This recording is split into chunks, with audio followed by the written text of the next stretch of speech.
first thing musicians do when they get together is tuning. Can we tune?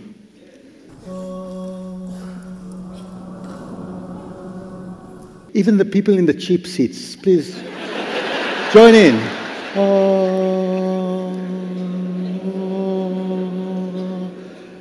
This is nice. So now you know that I'm a conductor, and conductors are about, their jobs are about creating harmony, in tune, playing, singing. But usually this harmony ends at the end of the stage. You see, the orchestra here is supposed to be harmonious while you are under strict discipline. You're not supposed to move. You're not supposed to make any kind of noise. Even to breathe loudly, you're not supposed to. Okay? So there's a huge gap here. Now I want to take you to the best young people's orchestra, an orchestra made of really young people, but the best in the world. Where would it be? I mean, classical European music. Where would it be? England? England? Vienna? Vienna, maybe Austria, yeah? Or maybe the States, they have a lot of... No, actually it's in Venezuela, in Caracas. Would you believe? Now this you really have to experience. That's why I'm going to devote 2 very precious minutes of my talk to this. Just look at the first video, please. Enjoy yourselves, and we'll speak about it. Please.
Yeah, I'm glad you liked it.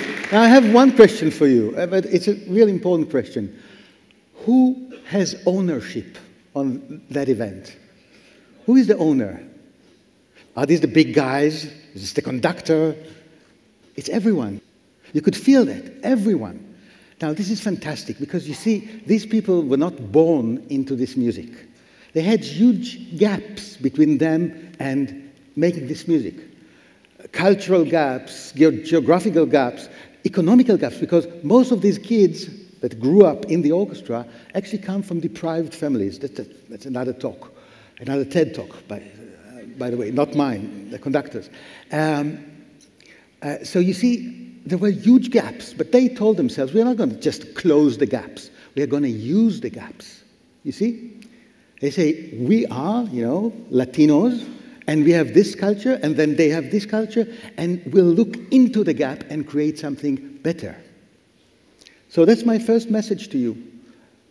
Embrace gaps. Whenever you see a gap, don't close it. Use it.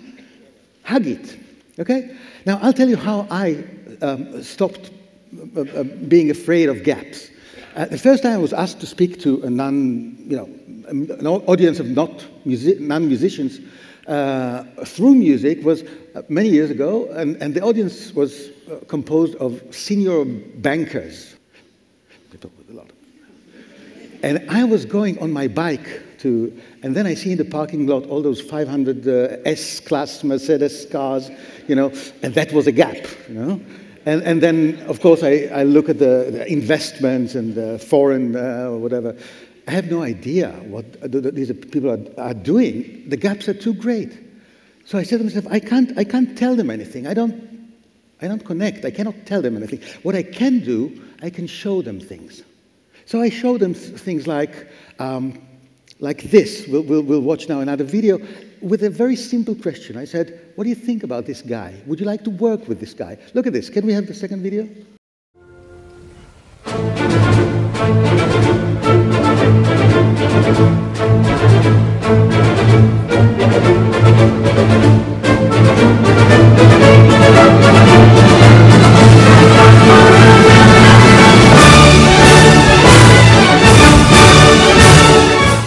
So you understand what I mean. And then there was another guy. This one is called Kleiber. Let's look at the next video. Look at him. Would you like to work with this guy?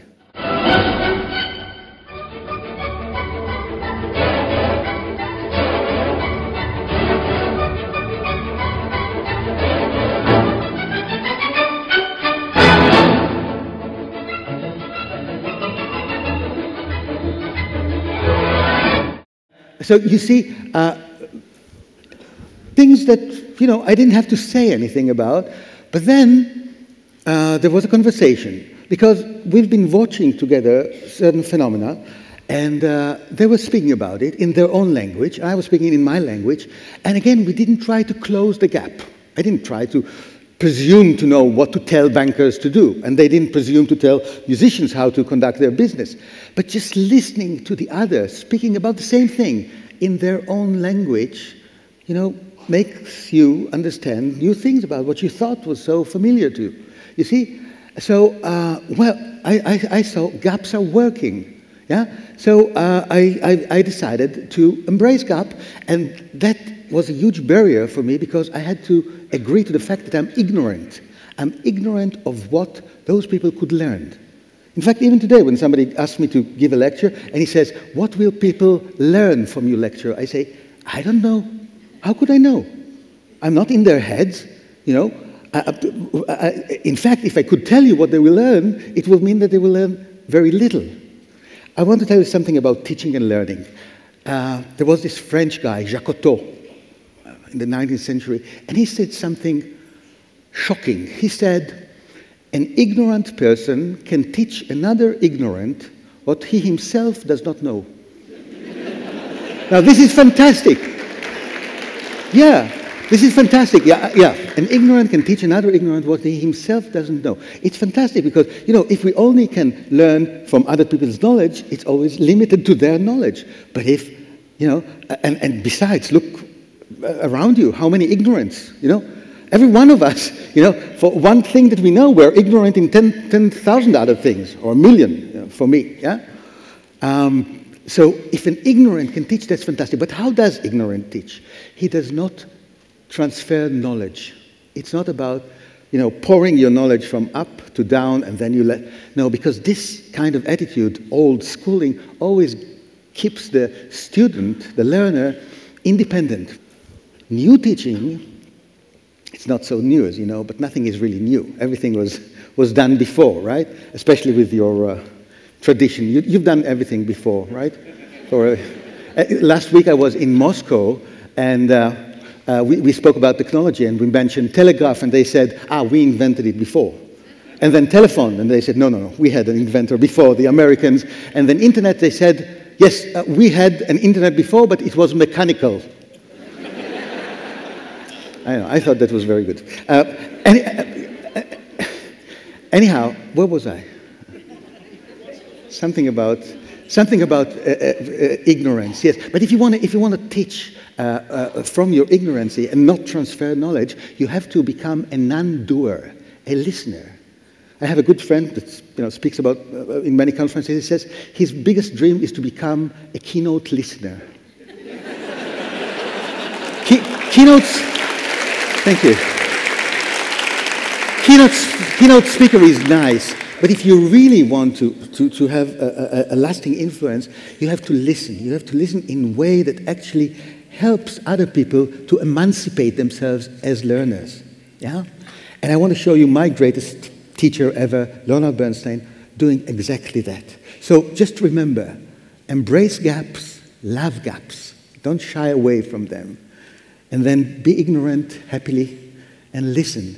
And with this 1.5 minutes of video by Leonard Bernstein, I hope we'll understand and experience all of these. Please.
Thank you, thank you.